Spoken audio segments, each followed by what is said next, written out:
Buenos días, iglesia, buenos días, familia, buenos días, amigos que nos visitan. Que el Dios de toda gracia, que nos damos gloria eterna, nos perfeccione, nos afirme, fortalezca y establezca. A Él sea la gloria por los siglos de los siglos. Amén. Seguimos con nuestro estudio de la epístola del apóstol Pablo a los Gálatas. Y hoy es nuestra 14ª semana, nuestra 14ª fecha. Esta serie que hemos titulado El verdadero Evangelio. Ahora mismo estamos en la parte práctica de la carta. La carta tiene 6 capítulos. Los primeros 4 son los capítulos teóricos, los capítulos doctrinales, y luego los capítulos 5 y 6 tienen que ver con la aplicación de lo que nos has dicho en los primeros 4 capítulos. La aplicación de esa enseñanza, de esa doctrina, es lo que estamos haciendo ahora mismo en esta parte de los capítulos 5 y 6. Pablo escribió esta carta muy preocupado por el peligro que les acechaba a los Gálatas, a esas iglesias de la región de Galacia, que estaban siendo estorbados con un falso evangelio. Entonces ellos se estaban sintiendo tentados a dejar el verdadero evangelio de la gracia que habían recibido por medio de Pablo y Bernabé en ese primer viaje misionero. Dejar ese verdadero evangelio de la gracia para seguir un falso evangelio de la fe más obras. Los judaizantes estaban diciendo a los gálatas: no es suficiente con creer. Con creer no se puede salvar, con creer no puede llevar la vida que agrada a Dios, no puede vivir en santificación. Necesita circuncidarse, necesitan guardar la ley de Moisés. Eso no era lo que Pablo le había enseñado. Pablo le había enseñado el evangelio de la gracia, de ser salvos, de ser santificados también, con solamente creer, solamente por la fe. Ya los gálatas habían nacido de nuevo. Eran creyentes, Pablo le llama hermanos. Ahora lo que estaba en peligro no era su justificación, no era su vida eterna, su destino eterno, sino la santificación. No poder vivir esa vida que agrada a Dios siguiendo la ley. No, era imposible porque nadie puede guardar la ley. Y además de ser imposible agradar a Dios, se iban a perder también las recompensas eternas. Todo apunta, cuando uno ve la Biblia y ve los escritos de Pablo, que Pablo era un gran deportista. Le gustaban los deportes, probablemente tal vez llegó a practicar un deporte, porque en sus cartas vemos a Pablo haciendo referencia al boxeo, a la lucha y sobre todo al atletismo, a las carreras, a las competencias.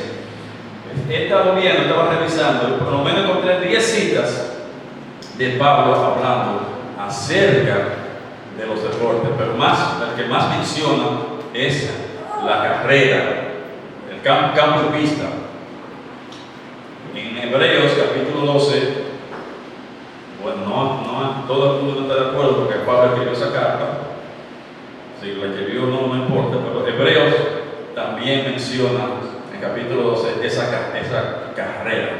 Pablo siempre comparó la vida creyente, la vida cristiana, con una carrera. Por eso he llamado a este mensaje: ¿cómo terminar bien la carrera? ¿Cómo terminar bien la carrera? ¿Por qué? Porque Pablo comparaba la vida cristiana con una carrera. Por eso, en nuestra carrera vamos a ver ahora cómo terminar bien. Y vamos a estar en el capítulo 5 leyendo el párrafo que va desde el versículo 7 hasta el 15. Gálatas 5, vamos a estar viendo los versículos del 7 al 15, donde Pablo nos va a dar 7 claves para terminar bien la carrera, para terminar bien nuestra vida cristiana. Vamos a estar leyendo Gálatas 5, desde el 7 hasta el 15. Leo en el nombre del Padre, del Hijo y del Espíritu Santo. Amén. Vosotros corríais bien. ¿Quién os estorbó para no obedecer la verdad? Esta persuasión no procede de aquel que os llama. Un poco de levadura leuda toda la masa. Yo confío respecto de vosotros en el Señor, que no pensaréis de otro modo, mas el que os perturba llevará la sentencia, cualquiera que sea. Y yo, hermanos, si aún predico la circuncisión, ¿por qué padezco persecución todavía? En tal caso se ha quitado el tropiezo de la cruz. Ojalá se mutilasen los que os persigan, os perturban. Porque vosotros, hermanos, a libertad fuisteis llamados. Solamente que no uséis la libertad como ocasión para la carne, sino servíos por amor los unos a los otros. Porque toda la ley en esta sola palabra se cumple: amarás a tu prójimo como a ti mismo. Pero si os mordéis y os coméis unos a otros, mirad también que no os consumáis unos a otros. Mi buen Dios y Padre nuestro, te alabamos, te glorificamos, te exaltamos, te damos toda gloria, toda honra y todo honor. Y te damos gracias por tu palabra, mi Dios, que es lámpara de nuestros pies y lumbrera de nuestro camino. Ahora que la abrimos, Señor, te pedimos tu dirección, tu luz, sabiduría, mi Dios, para exponer claramente tu palabra, tu voluntad revelada. Y sobre todo, mi Dios, poder recibirla en nuestros corazones para hacer los cambios, los ajustes que necesitamos hacer en nuestras vidas, para amarte más, para servirte mejor, conocerte más, mi Dios. Te damos muchas gracias, mi Dios. Te pedimos que nos libre de malas interpretaciones, mi Dios. Que quites todo lo que pueda impedir que la palabra sea implantada en nuestros corazones. En el nombre de Jesús. En el nombre de Jesús.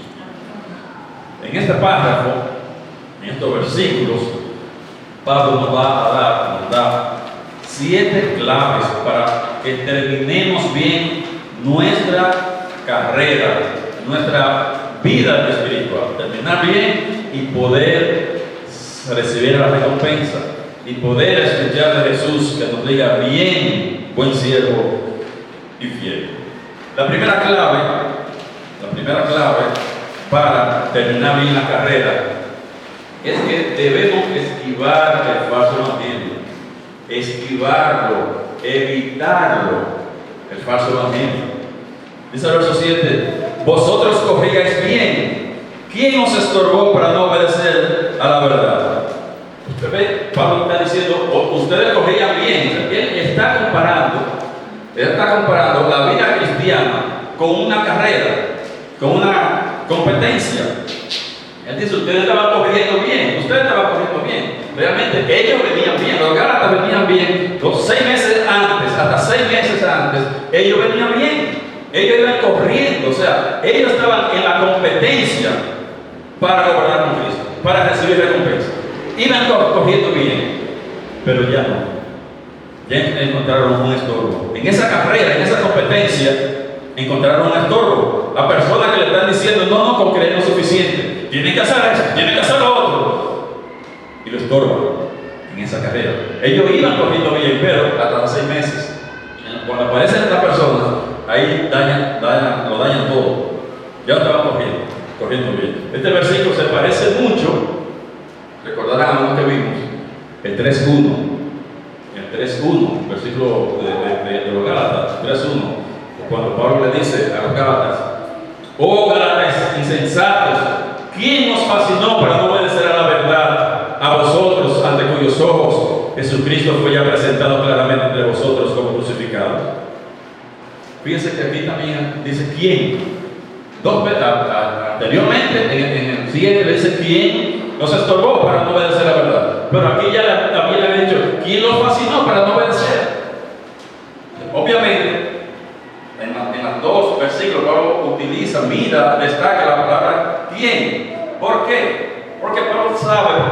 consciente que los Gálatas no llegaron a esa conclusión por sí solos. Ellos no llegaron a entender por sí solos que se necesitaba otra cosa aparte de la fe para ser justificados y ser santificados. Por su propia cuenta no llegaron. Pablo está consciente. Por eso viene la pregunta: ¿quién es que está detrás de esto? ¿Quién es lo que está desviando a ustedes? Había alguien que lo podía hacer tropezar de su carrera y hacerlo caer en esa competencia. Si usted se cayó, perdió. Entonces, había personas que lo podían hacer tropezar en esa carrera, hacerlo detener, hacerlo caer. Había alguien. Por eso la pregunta: ¿quién? Obviamente aquí lo que está en juego es la santificación. Aquí lo que está en juego son las recompensas eternas, no la salvación. No la salvación. Ese falso evangelio que estaban predicando los judaizantes de fe más obra es el mismo evangelio que se está predicando hoy. El mismo evangelio, falso evangelio que se está predicando hoy en la mayoría de las iglesias evangélicas. Vamos a estar escuchando ese evangelio que la fe no es suficiente, contradiciendo lo que dice la Biblia, contradiciendo lo que decían los maestros, profesores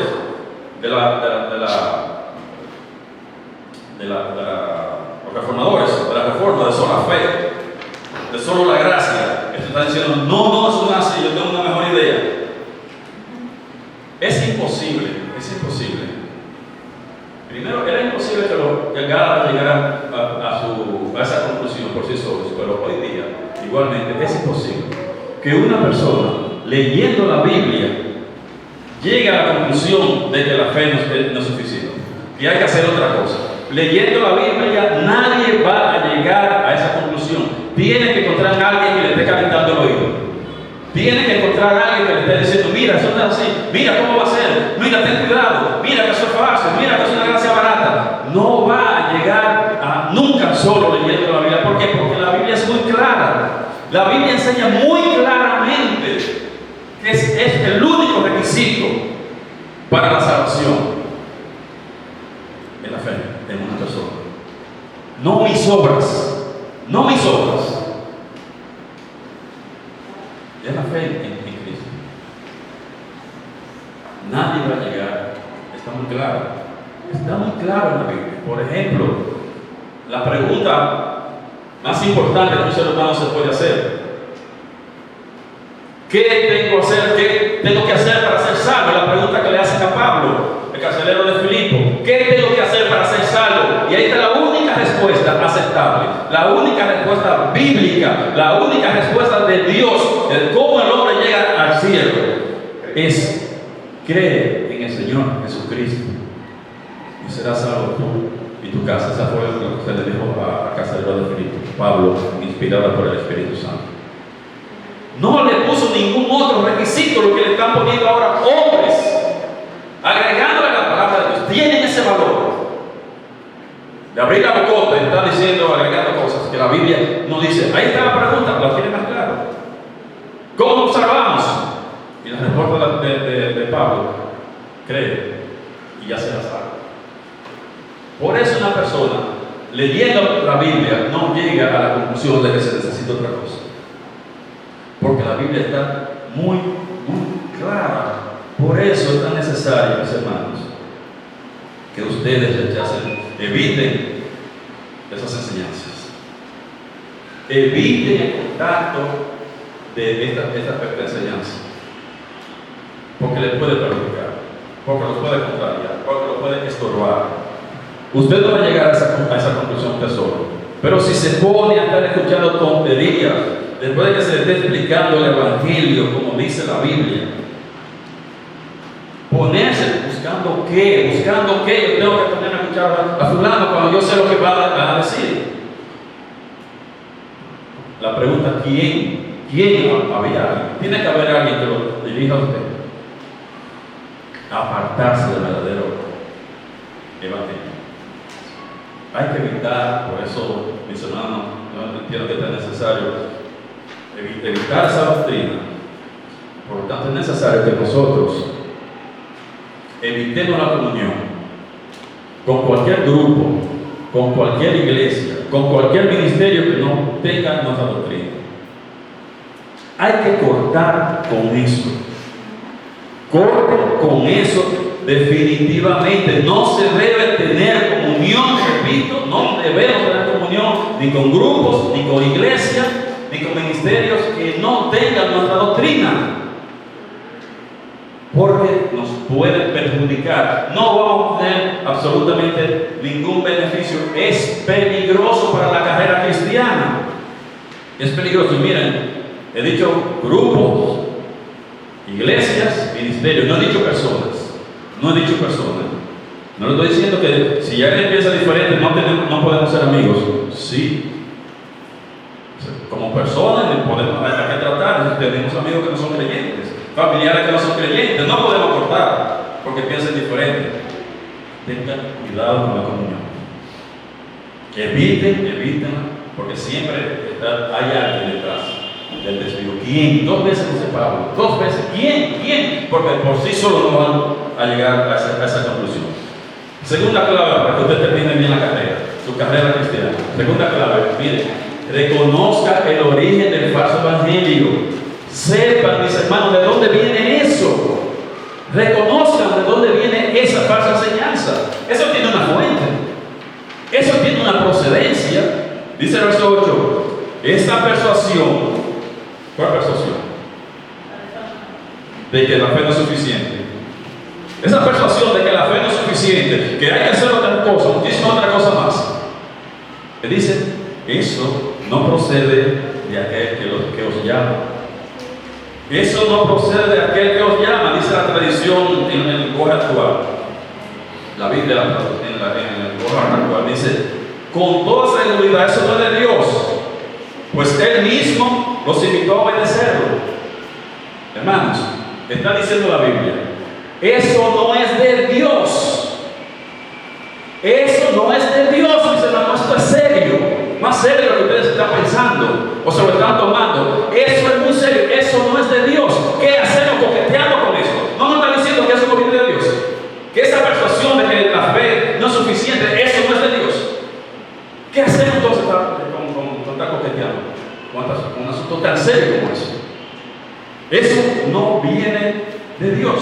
Si Dios había llamado a los Gálatas a esa carrera, a obedecer, a gobernar con Cristo, ahora no lo va a estar llamando al legalismo, a las obras. Si Dios lo ha estado llamando por fe a caminar esa carrera, ahora Dios va a contradecir y va a poner otro requisito. Eso no es imposible, eso es impensable. Asimismo, si Dios ha dicho que el único requisito para tener la vida eterna es por la fe, ahora Él no va a decir una cosa que se necesita, una cosa bien no se contradice. La palabra de Dios no se contradice. Puede usted estar seguro que cuando una persona está diciendo algo así, seguro al 100% de que esa no viene de Dios. Eso que está diciendo, usted puede decirlo, eso no viene de Dios. Míralo donde dice la Biblia. No, como se dice muchas veces, eso no es de Dios. No, pero yo te lo digo con la Biblia. Que esa persuasión, eso decir que no es suficiente la fe, no es de Dios. 100% seguro. Es imposible 100% que Dios diga una cosa, nos llama por la fe y después diga no por las obras. Eso no va a pasar nunca. Ahora la pregunta es, que tú dices que no viene de Dios. Si no viene de Dios, ¿de quién viene? Si no viene de Dios, ¿de quién viene? No está diciendo, mis hermanos, esta persuasión no viene de aquel que lo llama. Eso no es de Dios. Ahora, si no es de Dios, ¿de quién viene? Del enemigo de las almas. Del enemigo de las almas. Sepan, mis hermanos, como dice la Biblia, que no tenemos lucha contra carne y sangre. Nuestra lucha no es con personas. Esa persona que usted está escuchando, esos propagandistas del error que usted está escuchando, esos no son nuestros enemigos. ¿Quién está detrás de eso? De esa falsa enseñanza. Obviamente Dios va a utilizar humanos, va a utilizar personas para llevar el falso mensaje. Él va a utilizar personas donde encuentre ese terreno fértil. Va a utilizar a esa persona para que esté llevando ese falso mensaje. Pero esa persona al final va a tener responsabilidad, pero al final no es el responsable. Hay alguien detrás de esa persona. Recuerden que dice la Biblia, no tenemos lucha contra carne y sangre, o sea, contra seres humanos. Carne y sangre significa contra seres humanos. Dijo Pablo a los Efesios 6:12. Dijo Pablo, porque no tenemos lucha contra sangre y carne. Hermano, esas personas que conocemos, esas personas y que nos atacan o que están llevando esos mensajes, esos no son en última instancia. No tenemos lucha contra carne, contra sangre y carne, sino contra principados, contra potestades, contra los gobernadores de la tiniebla de este siglo, contra huestes espirituales de maldad en las regiones celestes. Es una lucha espiritual contra Satanás y sus demonios, pero Satanás siempre va a encontrar a quien utilizar. Él no se va a presentar a él, porque si se me presenta a mí, no se junta conmigo, yo voy a partir pecuosa conmigo. Pero va a utilizar personas para que lleven ese mensaje. Él va a encontrar terreno fértil a alguna gente para que estén diciendo eso. Para que estén diciendo esto, mis hermanos. Eso no viene de Dios. Eso no viene de Dios. Los falsos maestros se convierten en peones del diablo. Son peones. Y eso lo está diciendo la Biblia. Eso lo está diciendo la Biblia. O sea, no importa lo bien intencionado que esté esa persona, eso no viene de Dios. Y si no viene de Dios, viene del enemigo de nuestras almas. La tercera clave, para que termine bien. Sepa de dónde viene esto, pero sepa también el peligro que representa esa falsa doctrina. Es peligroso, mis hermanos. Por eso mi llamado, eviten el contacto con estas enseñanzas. Grupos, iglesias, ministerios, apártense de eso, mis hermanos. Si no tiene nuestra doctrina, no vamos a tener comunión. No debemos tener comunión. Reconozca el peligro. Esto enseguida dice el versículo 9: un poco de levadura deuda toda la masa, la daña, toda, un poquito. Una cucharadita, media cucharadita de levadura, le puede dañar una lata de la harina. Se la daña toda, la va a leudar. Un poquitito, igual que el veneno más peligroso. Con un poquitito es suficiente para producir un daño letal, un efecto letal. Un solo maestro es suficiente para corromper una iglesia completa. Una persona llevándole a la iglesia ese falso mensaje es suficiente, no se necesita mucho. Con uno que esté diciendo de ti, encuentre personas que le pongan oído, esa persona es suficiente para acabar de destruir con una iglesia, para estorbar el caminar de esa iglesia, la carrera espiritual de esa iglesia. Como en este caso, que esos falsos maestros estaban pasando, afectando a toda la provincia de Galacia. Es una provincia. Galacia es una provincia. Imagínense la provincia de Santiago, que tiene muchos municipios. Pues así Galacia tenía muchos municipios. O sea, cuando Pablo escribe a las iglesias en plural de Galacia, porque no era una, ahí en la provincia, pues ese grupito pequeñito, toda la región, toda la provincia estaban afectando, porque es peligroso. Una iglesia con una doctrina sana debe estar consciente del peligro que representa para su salud espiritual ustedes exponerse. No se debe sacrificar nuestra salud espiritual, nuestra carrera espiritual, simplemente en pos de una relación, de un sentimiento, de una emoción. Sí, que porque yo me siento bien, porque yo, este amigo mío, que mis amigos están allí, entonces yo voy a exponerme simplemente por esto, sabiendo la consecuencia que esto le puede traer. Con uno solo es suficiente, es suficiente. No se necesitan muchas personas predicando el falso evangelio para tener una comunidad completa de Señor. Jesús siempre comparó la falsa doctrina con la levadura. Siempre lo compara Jesús, la falsa doctrina con la levadura. Cada vez que usted ve levadura, eso es negativo en la Biblia. Presenta la falsa doctrina. Mire lo que dijo Jesús en Mateo 16, 11 y 12. Dijo Jesús esto porque él sabía lo peligroso que significa la falsa doctrina. El peligro que tiene la falsa doctrina. Miren a Jesús advirtiendo a sus discípulos de la falsa doctrina. Abran los ojos, abran los ojos. Y Jesús le dijo a sus discípulos: ¿cómo es que no entendéis que no fue por el pan que os dije que os guardase de la levadura de los fariseos y de los saduceos? Entonces entendieron que no les había dicho que se guardaran de la levadura del pan, sino de la doctrina de los fariseos y de los saduceos. Cuídense de esa levadura, porque con un poquito es suficiente. Una mala res hace perder un ganado, una mala res hace perder un ganado. Pues con uno que tenga ustedes hablando de eso, es suficiente. Cóbrale a eso, coquetear con el falso evangelio que está jugando con fuego. Sepan de dónde viene, cuál es la procedencia, de dónde viene ese falso evangelio. Dice que no es de Dios. ¿Y qué usted busca entonces? ¿Qué usted busca?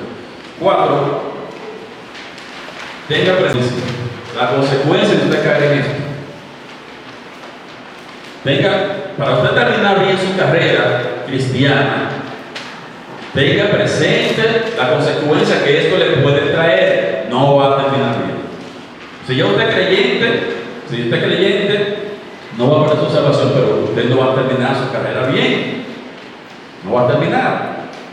Dice el verso 10: yo confío respecto de vosotros en el Señor, que no pensaré de otro modo, mas el que os perturba llevará la sentencia, quien quiera que sea, el que sea. Pablo está diciendo: yo tengo la esperanza, yo confío en ustedes, de que ustedes van a retroceder, no van a seguir con esto, le van a dar marcha atrás. A eso que ustedes están pensando de dejar el verdadero evangelio para seguir el otro falso. Él dice: yo confío en que ustedes van a dar marcha atrás a eso. Que por la obra del Espíritu Santo ustedes se van a dejar de esto. Yo confío en esto. Pablo estaba preocupado, pero estaba optimista. Él estaba optimista diciendo: yo confío que ustedes le van a dar marcha atrás a eso, que se van a dejar de eso, que no van a seguir escuchando ese asunto, esa falsa enseñanza. Sin embargo, Pablo adelanta y advierte. Mire que el que os perturba llevará la sentencia. Quien quiera que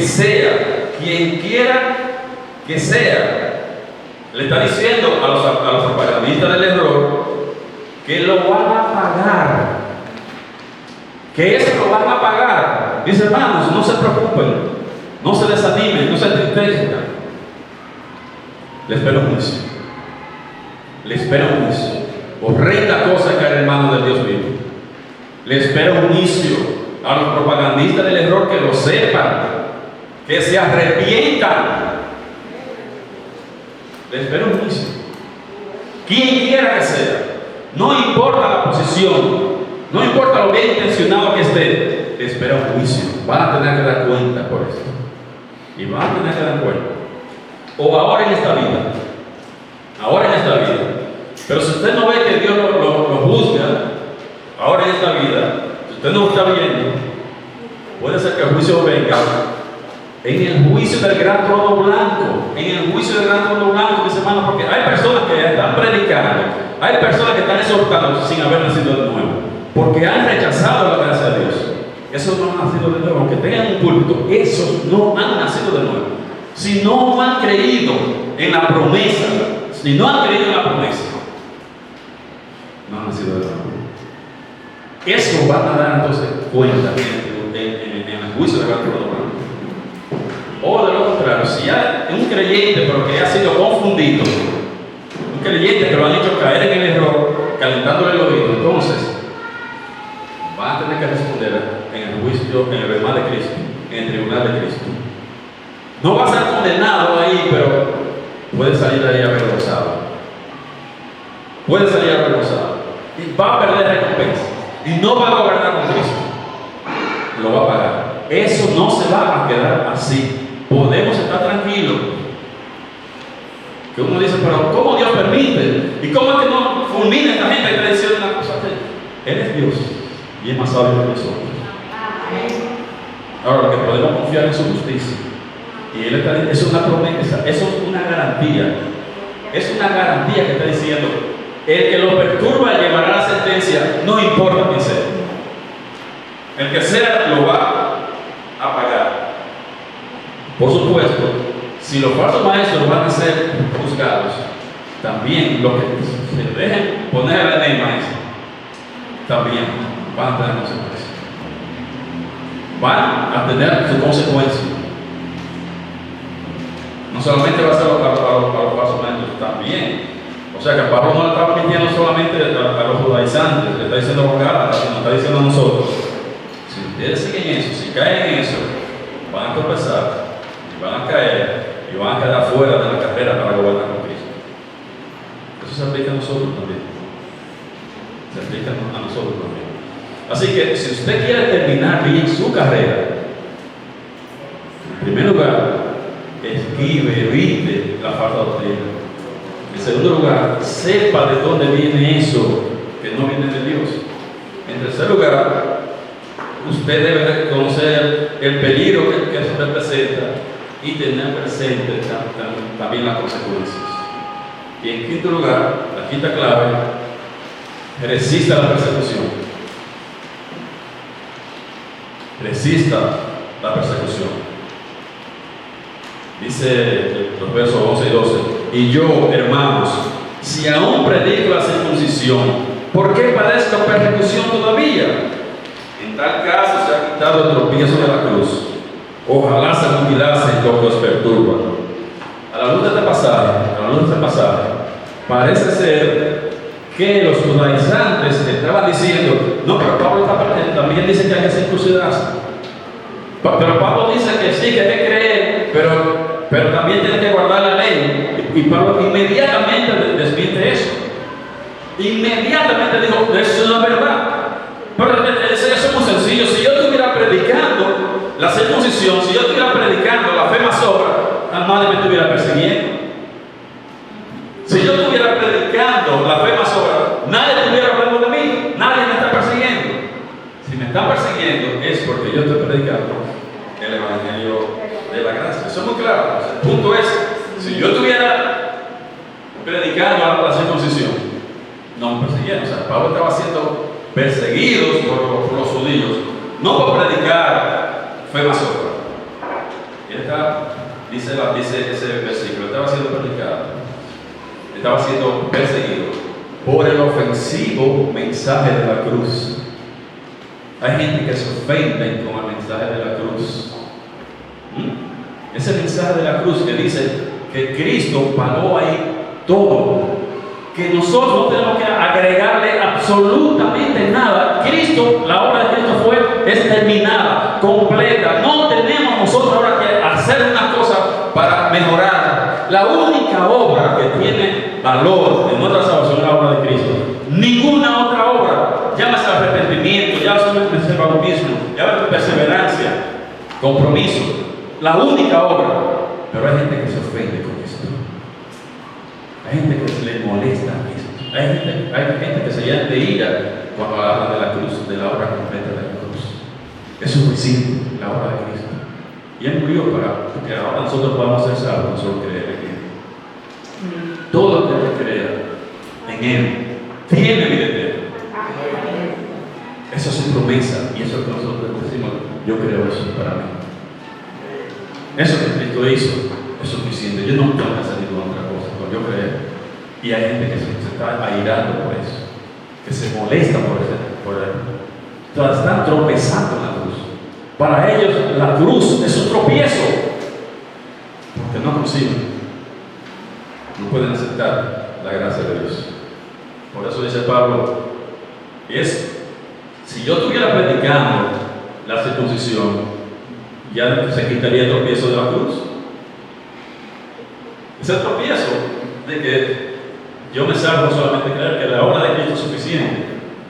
Pero todavía, sin embargo, ¿por qué me están siguiendo? ¿Por qué me persiguen? Y eso es lo que estamos viviendo hoy. En la cristiandad de hoy está ocurriendo lo mismo, que los que predicamos el mensaje de la gracia, el evangelio de la gracia, nos persiguen. Se nos acusa de enseñar una gracia barata, un falso evangelio. Bueno, yo diría como dijo el Quijote, nos ladran Sancho, señal que avanzamos. Por eso nos ladran, por eso nos persiguen. A los testigos no los persiguen, a los mormones no los persiguen, a los adventistas no los persiguen, a los que predican la gracia, a eso sí hay que darle. A eso sí, igual que antes. Pero Pablo, a pesar de la persecución, él no cambió su mensaje. Nosotros no lo vamos a cambiar. Nosotros no vamos a callar, porque si nos callamos, la piedra habla. A eso somos llamados. En cierto lugar, hacerte clave, no abuse de la libertad. No abuse de la libertad cristiana. Versos 13 y 14. Porque vosotros, hermanos, a libertad fuisteis llamados, solamente que no uséis la libertad como ocasión para la carne, sino servíos por amor los unos a los otros, porque toda la ley en esta sola palabra se cumple: amarás a tu prójimo como a ti mismo. Aquí Pablo está hablando de la libertad, está dando dos aplicaciones concretas acerca de la libertad, dos aplicaciones, una positiva y una negativa. Negativamente, él dice: no utilicen la libertad como una ocasión para la carne. Algo negativo, no utilicen la libertad. Cristo nos ha libertado, nos ha librado de la ley, pero no para que pequemos. Somos libres del pecado, pero no libres para pecar. Son dos cosas muy diferentes. O sea, la gracia enseña la santidad. La gracia no está promoviendo el pecado, enseña y vive la santidad. El llamado es: no utilicen esa libertad que Cristo le ha dado. Cristo es libertad, pero esa libertad no es para que nosotros le demos al cuerpo todo lo que nos pide. ¿El cuerpo quiere esto? Bueno, no. Para eso no tenemos libertad. Para eso no somos libres. Somos libres del pecado, pero no para pecar. Entonces, el creyente, porque es libre, no debe aprovechar la libertad para hacer lo que el cuerpo le pide. La carne es uno de nuestros enemigos que quiere impedirnos que corramos bien. La carne, los otros son el mundo y Satanás. Son tres enemigos que tenemos. Entonces, no podemos dar satisfacción a la carne porque vamos a caer. Vamos a caer, dice Romanos 5:20. Romanos 5:20 dijo: pero la ley se introdujo para que el pecado abundase. ¿Cómo abundó? O sea, no había ley, no había ninguna ley que dijera que matar era pecado, que adulterar era pecado, que fornicar era pecado, que hablar mentira es pecado. Entonces, como no había ninguna ley, como nadie me ha dicho que eso es malo, pues yo lo hago. Ahora, cuando parece que no se debe hacer nada de eso, pero yo tengo pecado, pero yo estoy pecando, porque entonces la ley hizo que se mostrara el pecado. Que se mostrara el pecado. Pero cuando abundó el pecado, sobreabundó la gracia. Entonces, no hay ningún pecado mayor que la gracia. Ningún pecado que la gracia no pueda perdonar. Pero sigue diciendo en 6, 1 y 2: ¿qué pues diremos? ¿Perseveraremos en el pecado para que la gracia abunde? Ni se te ocurra pensar esa expresión, de ninguna manera, ni se te ocurra pensar eso. Ni se te ocurra pensar. Porque el que ha muerto al pecado, ¿cómo viviremos en él? Lo que hemos muerto al pecado, ¿cómo viviremos aún en él? ¿Cómo vamos a seguir pecando todavía?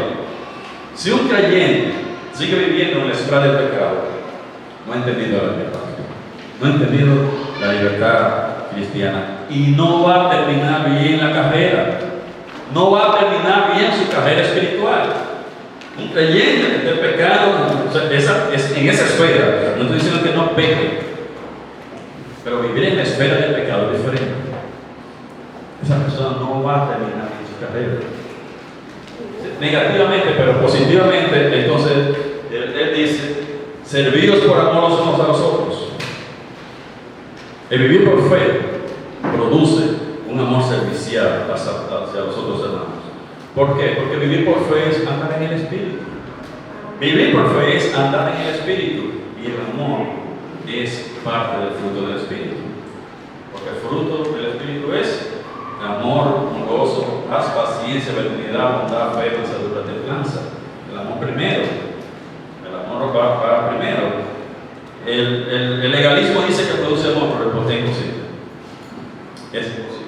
Y por último, mis hermanos, la última clave para terminar bien: evite las contiendas en la iglesia, evite las confrontaciones en la iglesia con sus hermanos. Dice el verso 15: pero si os mordéis y os coméis unos a otros, mirad que también no os consumáis unos a otros. La ley, la fe que produce un amor servicial, pero el legalismo produce todo lo contrario. Todo lo contrario a lo que produce la fe lo va a producir el legalismo. Confrontaciones entre los hermanos lo va a producir el legalismo. Confrontaciones, choques, las enemistades, pleitos, contiendas, iras, son obras de la carne. Son obras del legalismo, y eso puede destruir una iglesia. Empezamos por tonterías, por cositas, querer una confrontación, una discusión. Vamos a acabar con la iglesia. Y cualquiera que haya estado en un grupo o una iglesia legalista ha vivido esto. Ha vivido esto. Eso es carne, eso es andar en la carne. Y el resultado es: no se vayan a consumir unos con otros, a destruirse unos con otros. Cuando estamos chocando, confrontándonos, mira que fulana hizo, que ella piensa que es mejor que yo, no, pero el otro que es lo que se cree, acabándonos con nosotros, estamos acabando con la iglesia. Todo el grupo lo va a sentir. Todo el grupo lo va a sentir. Es una forma de canibalismo espiritual. Está diciendo: mire que no se consuman unos a otros, no se coman unos a otros. Es canibalismo. Y canibalismo espiritual. El legalismo es el que produce amor, sí, pero es todo lo contrario. Mis hermanos, Dios nos ha llamado a terminar bien nuestra carrera espiritual. Para que podamos gobernar con Cristo. Porque es una carrera de obstáculos. Es una carrera de obstáculos. No es una carrera de velocidad. Salí corriendo y ya terminé a los 100 metros. Es una carrera de resistencia que se debe correr con paciencia. Manténgase en la carrera, manténgase en la pista. Es la carrera.